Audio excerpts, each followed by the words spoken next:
What is good, 49ers fans? This is the Red and Bold Show, and we're about to talk 49ers draft and what we liked, what we didn't like. I am your host, Marc Adams. You can find me at 49ers Camelot on X or wherever you watch or listen. I'm joined by my great co-host who did a marathon during the draft with John Chapman, Mr. Anthony Robertson, who you can find at 49ers Cutback. Ant, are you rested up from that event? Yeah, it's interesting. I think I was less tired this time than I have been in years past. Probably because normally I wouldn't go with John on day 3. I would kind of do it by myself. And it was nice having John and then Brian Carter, and then we had just such a good time and multiple people. Even Rob Lauder popped in from the Striking Gold podcast. And so it was a lot of fun, 15 hours between me and John. And it was great, and the thing is the draft is kind of that living, breathing thing. There's so many things that happen with trades, and I thought that it was a fun event. I thought that there were moments that we were really excited. There were moments where we were literally left scratching our heads, and I think that that's one of the great parts about the draft is that all of a sudden at pick 13, someone will take a quarterback you didn't expect to go, and you just wonder. But it was a great time. I had a great time with everybody. So many great people in chat. It was a lot of fun. And now there's 8 new draft picks to talk about, and the 49ers have optimism about what those guys are going to do in the future. Yeah, and I see the Collie Young in the chat said, Ant, great work with Chapman. Yeah, y'all did great. It was fun to hear the names called because I tried to watch as much as I could. And it was fun to listen to the names and then hear your immediate feedback on those. So, and you guys were a lot more optimistic than most of the fan base and many of the content creators. So, that was good because I didn't hear all of the hatred and the horrible things right off the bat. Let's get into this. Oh, by the way, I think that one of the reasons why this was easier for you is because now you're a parent. So you've got that dad strength that's getting you through, right? There you go. Okay, so some news from yesterday. The 49ers signed running back Sincere McCormick, who was with the team, I think maybe training camp last year. And then safety Patrick McMorris, who I think I saw what has been with the Dolphins. Do either of these picks move the needle for you? I wouldn't say they moved the needle. I mean, Sincere McCormick, like you said, he was with the 49ers last year in training camp. This is the exact, definition of a camp body. Somebody that you get to come in and he's going to compete and add depth. He already understands the offense. So you don't have to do a lot of work with that. So this is a real easy signing. I think with McMorris, it's a little bit more interesting. Going back and watching him, I watched some of his college film. I watched some of what he did with the Dolphins just to kind of get familiar with who he was. And, he's a pretty interesting player. I think that he's got more of a chance to make this team. I don't know if he actually does. He was a 6th-round pick, but at least it was somebody interesting, somebody new and fresh that hasn't been in the building yet. And I think the 49ers are looking to fill out that safety room. But I think it's going to be tough because they use one of those roster spots usually for Siran Neal. So you've got a situation where you've got the 3 young guys still, Jair Brown, Malik Mustafa, and Marquis Siegel, and then Siran Neal, who kind of uses one of those roster spots, especially with the way they've loaded up at corner. So I don't know if there's a spot for McMorris or a veteran. I would love to see them sign another veteran, but it doesn't appear that they're going to. So I wouldn't say these are needle movers by any stretch of the imagination, but I'm at least interested to see what McMorris looks like in training camp, if he's there that long, and the preseason if he makes it, because I do think he's got some interesting traits that I would love to see the 49ers, put out there and see what he could do. I still think the 49ers will sign another free agent at some point. I don't know if it'll be anytime soon or if it'll be more like training camp or closer to that time. I don't know that I'd get my hopes up over Joey Bosa. Matt Miyoko said it's not going to happen, or at least he doesn't think that it's going to happen. For those that were hoping that Justin Simmons would be the pickup for that safety position, he has announced his retirement, so that's not going to happen. So that's disappointing to me because I really was hoping for some kind of veteran safety to come in. Maybe Marquis Siegel can step up and be that guy, but I have said this to you probably till I'm blue in the face, that I don't think that Jair Brown is the answer. Yeah, I think the best situation for the 49ers is Marquis Siegel and Malik Mustafa, figure this thing out this year. I think that is the best possibility for them. And I think when you look at Marquis Siegel, he does have the position versatility to kind of line up in the slot, play that nickel role and still play, a single high safety look or even, a two high look. He's got all the abilities, a really good tackler. I just think Raheem Morris, and Coach Gray, they're the new secondary coach. They got to get the most out of him.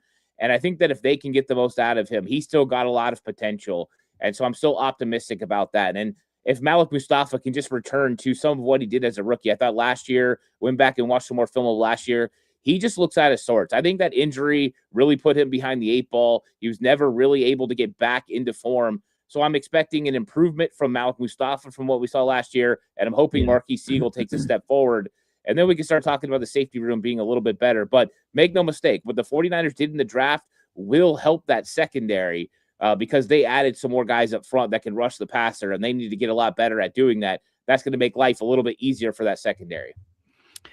And you've got a new member from Big Papa who has a question. We'll get to the question here in a moment, but I'll let you welcome your newest member here. Yeah, thanks so much, Big Papa. Big Papa is one of the best. In fact, I've met Big Papa before. Great guy, and we've met at training camp. He came to the draft party that I had a few years ago, and Big Papa is one of the great ones. So enjoy Big Papa. He's a really good person in chat as well. So thanks so much, Big Papa. I really appreciate that. Yeah, and he's got a good question in here that we're going to get to here in just a minute. See some other questions. We're going to do our best to get to those. But let's start with breaking down these picks and what we think. I'm going to start by saying this, and I'll get your feedback on it. People are losing their minds over the 49ers not getting good value, taking players too high. So like Dijon Stribling, taking him at the beginning of the second round instead of at the end of the second round. I just don't get too worked up about that. I guess my mindset is Joe Montana was taken in the third round. If he had been taken with the number one overall pick, people would have lost their minds back then. He was a good quarterback coming out of Notre Dame, but probably wasn't seen as the number one pick. But when you look back, he would, if you redrafted that draft, he's the guy at number one overall. And so I guess that's why I don't get worked up over that, because I feel like if it's the right player, it's the right player. And so when it comes to Dijon Stribling, the wide receiver out of Ole Miss, taken at 33, did you think that was too soon? Do you get as worked up? Because some people are like, fire John Lynch for this alone. He could draft. If he took George Kittle in the first round, people would have wanted his head. But now you would take George Kittle in the first round. But I recognize that's hindsight. It's hard to know that stuff ahead of time. The draft is a crapshoot. I don't get too worked up over it. Do you? No, not really. I think that when you looked at what people were saying and kind of, Dane Brugler and some of the other ones had him listed as a second round pick. So that doesn't surprise me that if he's a second round pick, he goes in the second round. The 49ers also traded back twice to get, to where they were in the second round before they drafted him. And what I did was I took a look at the board, and you looked at it, and there was really two X receivers that were thought to be potentially late one, early two, this case, two second round picks, and Denzel Boston and then Dijon Stribling. So you just got to make your choice. Which player do you prefer? I was never really sold on Denzel Boston to the 49ers. I don't think he creates enough separation. He's more of a contested catch guy. He didn't run in the process either, so you don't know exactly how fast he is. So I thought Stribling had more check marks. He had more boxes checked. Then they revealed he's a gold helmet guy, which that means he checked all the boxes on the field, off the field, in the locker room. And I think that's a big part of it. So whether he was taken in their, pick 58 or pick 33, I don't think mattered at that point, right? They were drafting an X wide receiver. They went for a positional value, position of need. They felt wide receiver is going to be a need, and they were going X. He was the best X on the board in their opinion, and I can't really argue with that. I mean, he was one of my favorites in this draft. He was one of Ant's elite.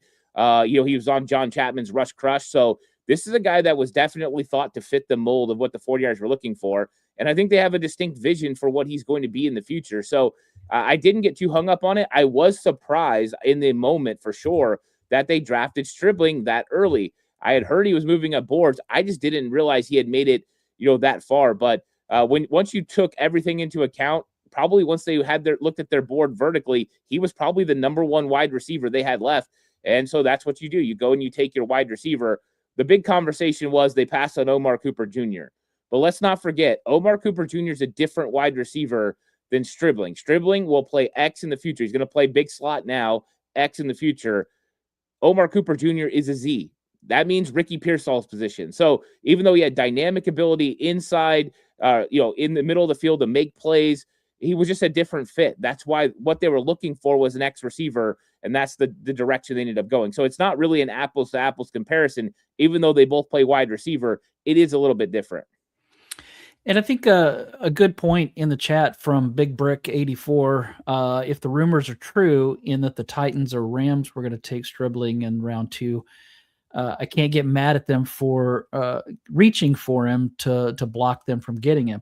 And yeah, I did hear that I don't remember who it was, but I heard somebody say that the Rams were really high on him. So it's possible that they wouldn't have been able to get him. And so I heard somebody else say, well, he's no different than Jordan Watkins, who barely saw the field last year. But there is one big difference, and that's in blocking. And Kyle Shanahan went out of his way to mention how the run game wasn't the same last year and how they plan to fix that. And this could be one of the ways that they plan on fixing that. So you're all in on Stribling, pancakes on blocks. Yeah, the guy knows how to block, and I think that's a legitimate thing for Kyle Shanahan. I don't see him as a Jordan Watkins type. Do you? I mean, yeah, they're both fast. They're from the same school, but he's not Jordan Watkins, right? No, he's not. I mean, these guys, the only similarity between the two is that they play X position and they came from Ole Miss. I mean, that's pretty much it. I mean, Watkins is fast as well, but Stribling is a more physical, imposing player. He blocks a whole lot better. He's got better hands, in my opinion. I think that, Stribling, the big questions for him from a lot of people is the route running. And for me, it's not that he can't do it. It's that he wasn't asked to do it at Ole Miss. But you go watch Oklahoma State, and you're going to see a lot of those routes. So this is a guy that's got an extensive route tree. And make no mistake, Kyle Shanahan is not drafting a wide receiver he doesn't believe can run every single route within his system. So, yeah, I do think he's a lot different than Jordan Watkins. And, this is why we thought that they were going to draft a wide receiver. Me and you were on here talking, is it wide receiver, defensive end, or defensive end, wide receiver? And ultimately, they went wide receiver, defensive end. Positional value and also depth of the position provided the details that we needed. And the 49ers got their guy. And I think that he is a really good fit. On the fit scale, this is a 10 out of 10. And so I think that that's always important when, discussing a draft pick. But that idea that he was a mid-round pick from the beginning of the process till when he was drafted, that is what gets everybody hung up, the consensus board conversation. But we all know boards in the NFL look drastically different from, team to team, which is needs, positional value, also scheme fit.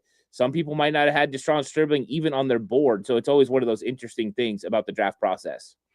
Yeah, I know that Eric Crocker does not like this pick at all. I've listened to him quite a bit, and I've heard you and John talk about, don't just look at the Ole Miss tape, look at the Oklahoma State tape as well. Interesting question here from Ron Douglas in the chat. Who's going to be the kick returner or punt returner next year? anyone from the undrafted free agent wide receivers fit for kick return or punt return. That was one of my thoughts at the end of the draft. One of the questions that I had was, who's going to return punts? Who's going to return kicks?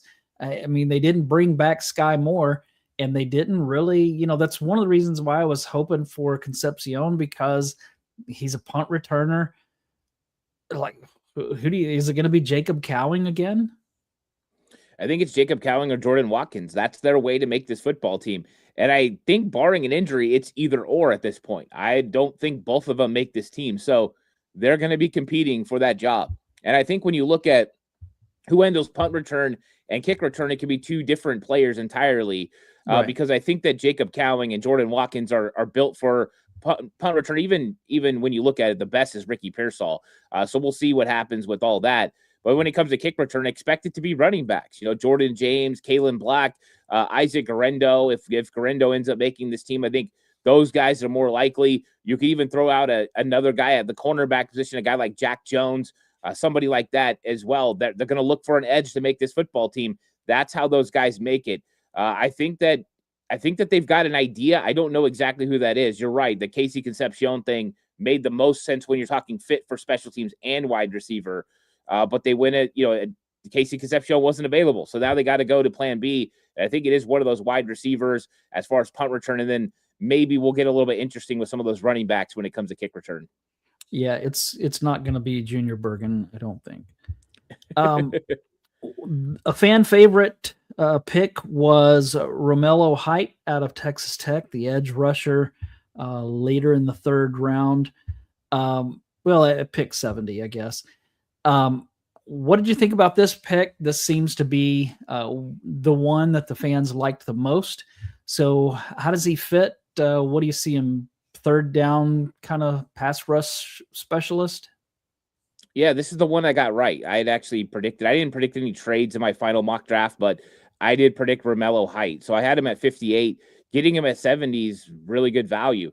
And I was relating him and comparing him to Byron Young from the Rams. I thought that their athletic profile was very similar. The way they attacked was very similar. And Raheem Morris was there in Los Angeles when they drafted Byron Young. So to me, it made sense for the fit. And then I think you watch Romello Height, and this dude's a demon coming off the outside, the speed, the athleticism, but he plays with some length. And he definitely gets home and he can finish. So I think that the 49ers looked at him as a designated pass rush role, and now they're going to be able to put him in on third downs, kick Mikael Williams inside. That's still going to happen. And then he's going to go get after the quarterback. And now you have a legit player opposite of Nick Bosa. This is what Bryce Huff was supposed to be. But Romello Height's got a little bit more, I think, giddy up when it comes to getting around the corner, flattening and that bend. So I think that he's going to be even better for the 49ers. So I thought it was a scheme fit. It was a Raheem Morris kind of guy. This one just made sense. And value-wise, he was the 77th according to the consensus board. So that's one of those ones nobody really questions. The funny part about that, Byron Young drafted by the Rams at pick 77. So similar player, similar role, go to a defensive coordinator that likes that type of player. And the 49ers get their designated pass rusher. And I think they kind of filled out that defensive end room, which is nice to see. Yeah, I definitely like this pick. They have to do something about the pass rush. So I like the Romello Height pick. I think that that he brings some of that gas that they are going to need off the edge. And I would agree that he's probably going to be an upgrade over what they had last year. So all right, now here's the one that caused all the controversy.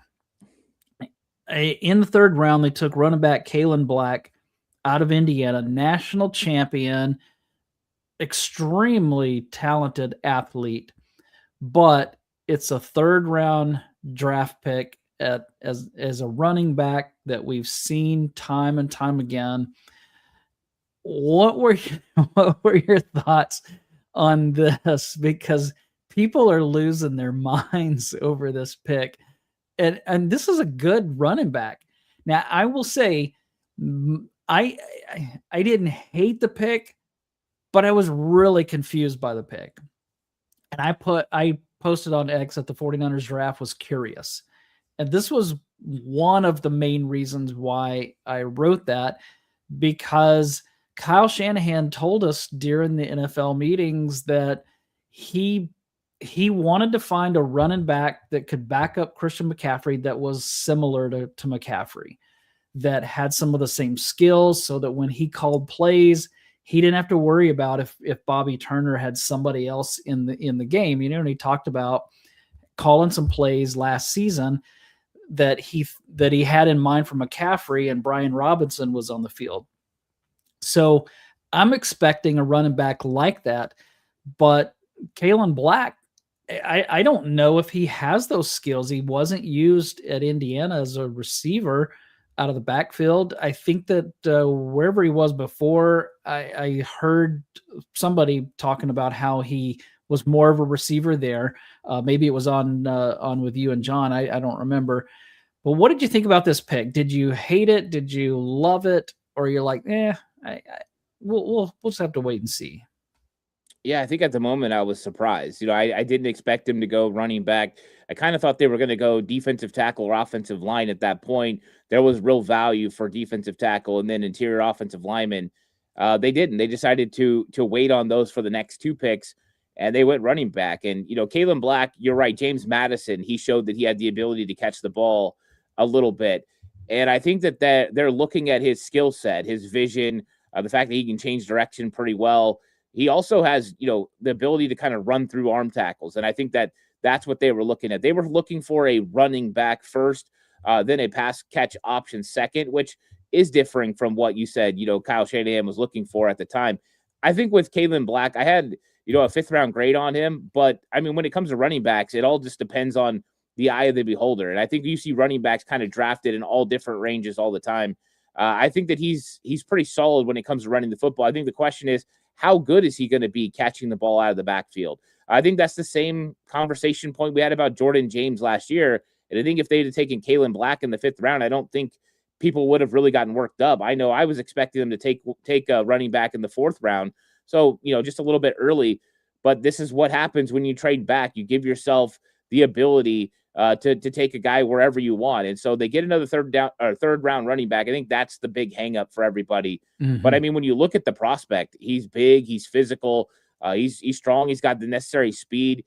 I like his vision. I like how he breaks tackles. So I think he's a solid prospect, and I'm curious to see what he does when we get to training camp. There was a time that, I remember them drafting Elijah Mitchell and thinking, wow, this guy's got a little something, can he be that player? Now, he was taken in the sixth round, which less risk, but I think Kalen Black is a solid prospect, and I'm curious what he looks like competing against Jordan James and backing up Christian McCaffrey. They're not guys you're going to split out in the slot, but they're guys who can make plays out of the backfield, catching the ball, swings, and things like that. So a solid prospect. Yeah, and this was one of the questions from Big Papa, talked about how Johnny Dell was encouraged about Kalen Black. And was asking what we thought about that. But I mean, this I will say, if you look at that that touchdown pass from Jawan Jennings to Christian McCaffrey against the Eagles in the playoffs, that was a down the field athletic reception from a running back. There are few running backs that make those plays. So I don't know that Kyle Shanahan was saying that he wanted that. That's a McCaffrey, that's a Roger Craig, Ricky Waters, Marcus Allen kind of catch down the field where you're almost like a receiver. Few running backs are going to make those kinds of plays. Walter Payton made those plays back in the day. But to expect somebody to come in, whether it's Jordan James or Black or Garindo, I just don't know that anybody's going to be making those plays out of the backfield like McCaffrey does. Yeah, I think that's fair. I don't know how many guys are going to have the capabilities to do that. I think there was a couple of guys available in free agency, but you would have had to pony up a little bit of money. You talk about guys like Travis Etienne. I think that he would have been one of those guys, but even he doesn't do it at the level that Christian McCaffrey does it. So they just got to feel comfortable with the play calls. I think there's a big attention to running the football a little bit better. So you get a pretty physical running back. You got a physical wide receiver and Stribling that can help block in the power slot and take on guys like Nick Emenwari, who are going to be up there at the line of scrimmage. So I think that there's definitely a method to the madness, and I'm curious what he looks like, getting in there. I think one of the things that, there's a conversation about his age. He didn't have a whole lot of carries in his career either. So there's a lot of tread left on the tires for Kalen Black, as he had a shared role. Even at James Madison, didn't really have a whole lot of carries, never got over 200 carries in his entire college career, in a single season. So there's even though the age is up, there's still a lot of tread left on those tires, and I'm curious what he looks like. Him and Jordan James, we don't know anything about how they're going to look in the NFL, so I think it's going to be fun to see them in training camp compete for that number 2 spot. Yeah, and that's exactly what Collie Young said in the chat. We don't even know what kind of player Jordan James is. And Josh in the chat said, "Let's talk about Price Hawk. Kid has the build." We're going to get to him in just a minute. So, in the 4th round, they took defensive tackle Grayson Halton out of Oklahoma. This was my favorite pick, not because he's an Oklahoma guy, but because I know that Oklahoma defense wreaked havoc in most of the games that they played, especially that defensive front. You couldn't run on them. They got after the quarterback, and Grayson Halton was one of the reasons why. Did you love this pick? How do you see him fitting? Is it more of a rotational type? Yeah, I love the pick. In fact, I didn't think he would be there in the 4th round. So I think this is one of those ones that, it was kind of like CJ West last year, where you thought he was going to go at the end of day 2, and then at the beginning of day 3, he's still there. And they were looking for a pass rush, defensive tackle. They were looking for a 3 tech to back up Osa Odigizua, and they got a really good one in Grayson Halton. I mean, this dude gets in the backfield and generates pressure. And I think that now they've got a really good defensive tackle room. When you look at Alfred Collins and CJ West, they're going to play the 1 tech, the 2I, and then you look over at the 3 techs, and you get then you get Osa Odigizua and Grayson Halton. I think they did a really good job with that. It's going to give them also some flexibility. The times they want to move Mikael Williams in on obvious pass downs, they can. The times they want to go with more of an interior pressure where they want bigger defensive tackles, now they've got Grayson Halton that they can put in there with Osa Odigizua if they want to move the pocket and press the pocket. So they've given themselves some versatility. I think also if they go to into their 3-4 looks, Grayson Halton, he had his experience playing defensive end. Him and Osa Odigizua can play a 5 tech as well. So they've given themselves a lot of versatility, but they've built a really good rotation along the interior part of this defensive line. This has to be like almost everybody's, favorite pick. This one, Romello Height, were really, really fun. And it's a lot of pass rush and a lot of penetration. The one thing I'll say about Grayson Halton, compared to other 3 techs 49ers have had, not named Osa Odigizua, he holds up well against double teams as well. So he's going to play the run better than most for a guy his size that's a penetrating defensive tackle. This is a really good pick. I loved this one when it happened. Now, I want to ask you this because it's been pointed out, and I don't remember who said it. It could have been Larry Krueger. I don't recall. But it was pointed out that Grayson Halton and Osa Odigizua are different body types than last year's defensive line picks, Alfred Collins and CJ West. If that's true, does this mean anything for Collins and West, or is this just, hey, we're trying to get guys that maybe they're not all exactly the same, but they're going to do different things? Well, it's defined positions. I know, like, that's why we talk about wide receivers. You have you have your X, your F, you have your Z. They're different in the way that they play and how they line up. It's the same for defensive tackle. It's not like it's a universal term, but they play different roles.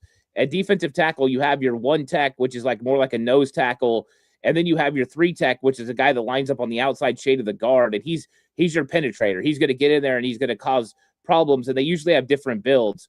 And I think that that's what the 49ers were looking for, right? You have your 1 techs that are DJ Jones type, and then you have your 3 techs that were DeForest Buckner type.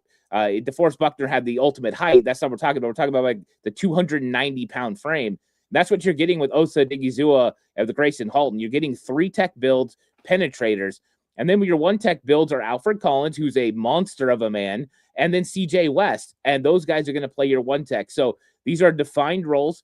And you're seeing that with the way that they're built. Now, I will say Alfred Collins and CJ West are hyper athletic 1 techs. So they're expecting them to get penetration and also be able to hold up against a double team. But the main goal for these defensive tackles is also to keep Fred Warner and Drake Greenlaw clean, keep these offensive linemen off them. And those guys can definitely do it. So that's what it was. Last year, they got those guys. This year, they got the 3 techs that they ultimately needed. Their next pick in the 4th round was another one that fans seem to hate. It was a tackle that the 49ers, it sounds like they're going to make into a guard, Carver Willis out of Washington. Should we hate this pick? Should we love this pick? Is he going to be a starter at left guard? I think once they went running back and once they went defensive tackle, I think looking at the offensive guards or offensive tackles who could play guard, it was a little bit diminished as far as who was available. I think some of the guys that were high on everyone's radar had already come off the board. But I think that Carver Willis is going to be a part of the competition. And I think you look at Robert Jones and Connor Kobe, I think he's kind of thrown into that mix. I think with Chris Foerster working with him, at the camp up there, he has a pretty good feel of what Carver Willis can do. So I think he's a legitimate option for the 49ers at guard. I don't think there's a skill set that jumps off, but this is kind of the range when you looked at the 49ers that you thought they were going to go interior offensive line was kind of in that 4th round. That's where I thought they were going to go running back as well. So I think he's an interesting prospect. I wouldn't say he's hyper athletic or really strong. He's not exactly the biggest guy either, just over 300 pounds. A lot of people see him as an eventual center prospect. I don't know if that's going to be the case. I think that I look at Brett Toth as the eventual center for the 49ers as Jake Brendel will trend out next year. And I think Toth they'll sign him to a new deal if they feel like he can handle the role. So I think he's going to be in the mix. I don't know if he's going to start. I was surprised by the pick of Carver Willis, not the position, but the player. But let's see how it works out when he gets to training camp. See if he can beat out Connor Kobe and Robert Jones. I kind of expect Robert Jones to be the starting left guard right now. Interesting. Last pick of the 4th round for the 49ers was cornerback Ephesians Pricesock. This is Josh's guy that he wants to talk about. Big guy, lots of length. What did you think about this pick? I've heard some really good things about him. Yeah, it was actually surprising. I thought the 49ers were going a different route. I thought they were going to more, shorter cornerbacks who are going to be more sticky in coverage. And Pricesock is a big corner. I mean, this guy, if you think about build, it's a lot like a Kello Weatherspoon, right? 6'3", just under 200 pounds. He goes 198. Now, the difference between him and others that have played for the 49ers is the physicality. Pricesock plays very physical. This isn't a guy that shies away from contact like Kello Weatherspoon did in his time in San Francisco. He'll step up. He'll light you up. And so I think he's an interesting guy. I was listening to the scouts talk, and they were saying he's going to play on the outside as an outside corner. And so they feel like he has enough of the ability to drive on the football and play the football that he's going to be able to play, man coverage and zone. I say he's got a really good zone feel, good zone eyes, does a pretty good job with that. I think he'll excel in things like the cover 3. My question marks are what's going to happen when he gets out there with a more shifty wide receiver. But I like the length. I like the size and physicality. So I'm hoping he can figure it out. I think right now this is your replacement for Darrell Luter Jr. I wouldn't be shocked if Pricesock beats out Darrell Luter Jr. to kind of fill out this roster, and then they work him in towards the future. And I know that people are looking at possible hybrid roles as well. Can he move in and be a big nickel? I think that's another question mark to see what he could do. Yeah, that's, there was a time when the 49ers liked those big corners, Richard Sherman, Kello Witherspoon. I think he was on the taller side, if I recall. Yeah, he was 6'3". Yeah, okay. I think he was the one that I was thinking about. And they've kind of gone away from that, but I don't know, is this a sign that maybe they're going to go back that way, or is this just a corner that you think they really liked? I think it's a corner they really liked. I think when they got to that spot, they felt like there was a lot of value there. And the thing is, right, length is kind of becoming a thing again. You look at Tariq Woolen with Seattle, 6'4", then he moves on now. But him and Nick Manwari was playing a lot of the nickel, kind of that big slot role. Getting these guys that are tall, long, and rangy, they don't have to be right on you. They got that extra reach to be able to help. But with so many teams kind of going to that 13 personnel, multiple tight ends, having a bigger guy that can kind of match up with them can be important. So I think the 49ers are hoping that that's who Pricesock's going to be. Somebody wants to line up one of these tight ends, go to 13 personnel. You have a big physical corner that can match them when it comes to coverage. but also can come up and play physical. And that's one of the things Warry's able to do. He can be extremely physical with tight ends, but also come stop the run. So I think that that's what the 49ers are kind of looking at. So I'm curious what his role ends up being when they actually get on the field, because I do think that he's a versatile guy that could kind of move around. Maybe he has more than one position versatility. The 49ers in the 5th round picked linebacker Jaden Duggar out of Louisiana, otherwise known as Louisiana. I had a question here from Ron Douglas in the chat. Which position is Jaden Duggar playing, linebacker or defensive end? So let me know what you thought about the pick and where you think he's going to play. This has been one of those controversial picks. Some fans love it and think that this could be another 5th round gem. Others are like, this is a guy who you could have got undrafted. So what did you think of the pick? Yeah, I think there's a possibility they could have got him undrafted, but I don't know that for sure because he did meet with the Green Bay Packers in person. So there is a chance that he got drafted.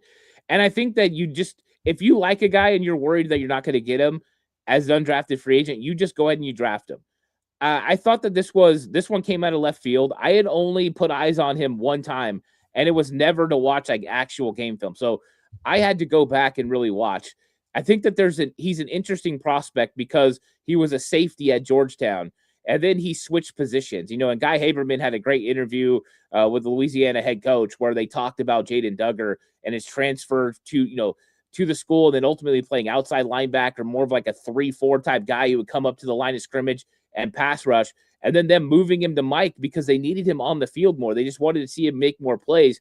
In his first year as an off-ball linebacker, he has over 125 tackles. Like, this dude is a player in every sense. He's willing to move around. His arms are the first thing you notice. He's got extreme length, and that makes him a pretty good tackler. I think he's got the ability to play defensive end and to play off-ball linebacker. I think the 49ers are going to work him at off-ball linebacker with the thought process this guy could eventually give them the versatility to run a lot of those looks that you like to run as a defense, where you can run a 4-3 with him playing a sandbacker role, and then do what Luke Gifford did last year and walk up to the line of scrimmage and play an outside linebacker in a 4-3 type over that gives you a 3-4 look. And I think with his ability to rush the passer, that's going to be the thing that they're looking for, a hybrid role for him where he's a defensive end and a linebacker in one body. And with that build, 6'4", 6'5", 200, I think his coach said he's 250 pounds now. That is a big guy that has some ability. I think it all needs to be refined as a pass rusher. Some ability when it comes to playing linebacker, that needs to get worked on. That's KJ Wright's got to make this guy really be able to figure it out. I think we saw moments. He could stack and shed sometimes. He could do things, but I think that there's still a lot of work to do. So this is a dart throw. This is a developmental player. If he hits, though, he's going to give them the ability of Raheem Morris's defense to be versatile and kind of the looks that they can run and the things they could do as far as linebacker and an edge presence. Their final pick was offensive lineman Enrique Cruz out of Kansas. Tell me what you thought about this one. Yeah, I mean, since going back and watching, I hadn't watched any of Enrique Cruz, but now that I've went back and watched, you see the athleticism. So this is a zone scheme fit. He's a guy that can operate well in space. He's super athletic. He's a guy that, for his size, he's 315 pounds. He can get across somebody's face. He can wash people out. I think that this one is a pretty good pick when you're talking about athleticism for the offensive line. And we know Chris Furster likes to bet on athleticism. I think that there's a real thought about where he ends up playing. I think, is he a tackle? Is he a guard? I think they start him out at offensive tackle to kind of get an idea of what he could end up doing. But if he proves himself, I think that they could throw him in the mix for the left guard spot as well when you're talking about athleticism, especially if they end up seeing Carver Willis as a potential offensive center in the future. But I think that this is one they wanted to get eyes on. They wanted to see how he operated in training camp. And I wouldn't be shocked if they don't stash him on the practice squad and eventually see if they could develop him into a player that can help this team. But I think that all offensive linemen are kind of in the mix to be able to make this football team. 49ers are going to keep 8, offensive linemen. It's going to be tough sledding. But I thought that if you're going to take dart throws on guys who have elite traits. And this is a guy that's hyper athletic along the offensive line, just like with Jaden Duggar. Let's get a guy that's hyper athletic, hyper long, position versatility, efficient price talk, hyper long. Get guys who have elite traits in those positions and see what you could get out of them, because these are all dart throws once you get to the end. So there's always question marks. Remember, there was a time when Dre Greenlaw came out in the 5th round that people didn't think he was fast enough to be able to play linebacker in the NFL. That was what Lance Zierlein said. Also called him not physical enough to play linebacker in the NFL. So it's not always a complete science on these guys. Yeah. And I'm curious, but I thought that athletically it made a lot of sense for them to go with Enrique Cruz. I just was surprised at that point they doubled up on offensive line, but they must have felt there wasn't anybody at safety or a couple other positions that would have made the team, where at least Enrique, they felt like, well, we might be able to keep him on this roster, even if it's not the 53, as he could kind of slip through the cracks and make the practice squad. Great stuff as always, Ant. Anything you want to say before we leave? You want to hit on some FanDuel stuff? Yeah, right now, FanDuel, you can bet on the futures, which means the 49ers to win the Super Bowl at plus 1,600. We'll see if that changes as things go on. But yeah, you could bet on that. You could bet on who's going to be the first pick next year. Arch Manning leading at plus 165. So lots of cool stuff. If you want to bet with FanDuel. Great. Thank you. And thanks everybody for watching. Make sure before you shut things down today, go and like this, both channels, subscribe.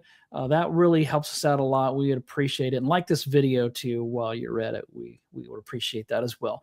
Have a great week. We'll be back next week to talk. Maybe we'll talk some undrafted free agents next week and some rookie mini camp, that kind of thing. So everybody have a great rest of your week.